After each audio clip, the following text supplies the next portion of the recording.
Hello, my name is Lorenzo Davis, and today I want to talk to you guys about a psychologist named Maslow, Abraham Maslow. Maslow constructed a theory where he created a pyramid known as a hierarchy of needs. And he talks a lot about different needs that people have and how they are motivated by these needs. The need for self actualization, the need for safety, security, belonging, friendship, self esteem. And in these needs, he points out how you cannot have the need for belonging until you have the need for security or until you have the need for safety. And you go up on like a staircase or a pyramid where you have to fulfill one need in order for you to get to another need. So, for example, if you have the need for food, clothing, shelter, it doesn't make sense for you to have a relationship or a friendship with someone when you can't even provide for basic necessities. With a roof over your head, you don't have any stability. The highest need in Maslow's hierarchy is the need for self actualization, where you are determining things for yourself, you are living up to your highest dreams and values, morality, and you're not really concerned about what society may think about you.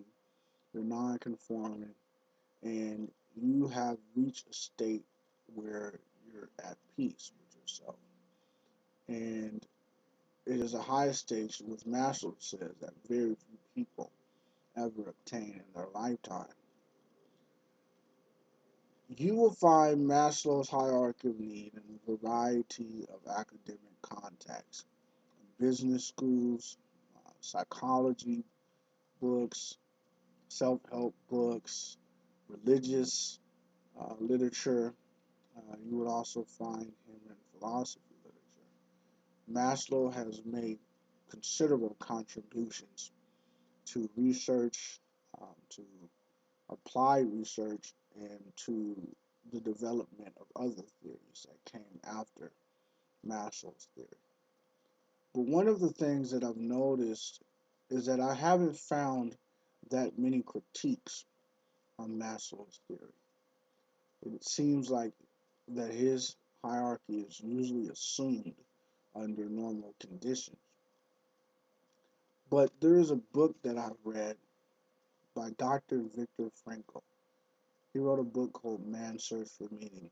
He was in a concentration camp in Nazi Germany with his friends and his family, and they ultimately incinerated his family in the gas chamber.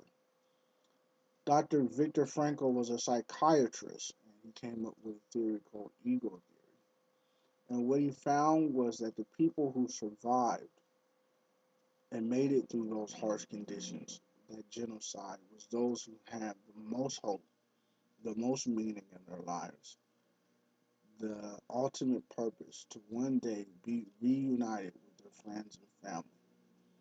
People would give little pieces of bread that they had and share it with their fellow inmates. I found that to be very profound. One of the things that Dr. Viktor Frankl wrote was that he who has a why to live can deal with almost anyhow. So if one has a meaning to live, a purpose to live, then they can surmount any obstacle. And in this concentration camp, the people did not have any food. They did not have no clothing and shelter and security and safety and protection. They didn't have any friendships and family and support. They was degraded as human beings, and their human dignity was undermined by those who oppressed them. But one thing that they did have is they had the freedom to choose, the freedom to think, the freedom to wake up in the morning and be hope and be joyed for another day, for another moment to actually one day be reunited with their family. And no matter what they have seen and no matter what they went through, they were able to actually survive under those harsh conditions, although many of them did not. I found this story to be very heartfelt and inspirational and informative to my understanding of human nature and how people have the need to survive and how people can overcome even some of the most harsh sufferings. And this need to me is a universal for self preservation and the need to hope of something that is better than what it is. And when I look at Maslow's theory and hierarchy of needs, I do not see it applied in this circumstances. And so I think that many people should rethink his model. And perhaps maybe we can even flip his triangle or his pyramid around to look at people who are oppressed and people who are discriminated against and killed and murdered for their particular beliefs. How are they able to endure such harsh sufferings under those conditions? They still had self actualization. They still were self actualizing people even after everything was stripped away from them. They have respect for others and they have respect for their human dignity. So I would like to ask all of you that if Maslow's hierarchy of needs is correct and it works in normal conditions,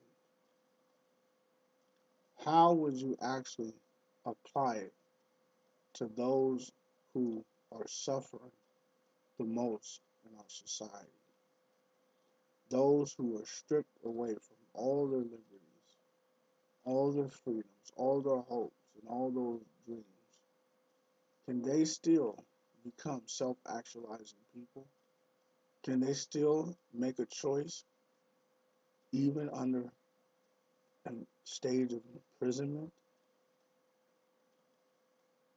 And that's a question that we all should think about. It's a question that a lot of scholars, political philosophers, psychologists, and criminal justice professors should look at as well as to the ordinary person. Thank you for your time, and I hope that you learned something today.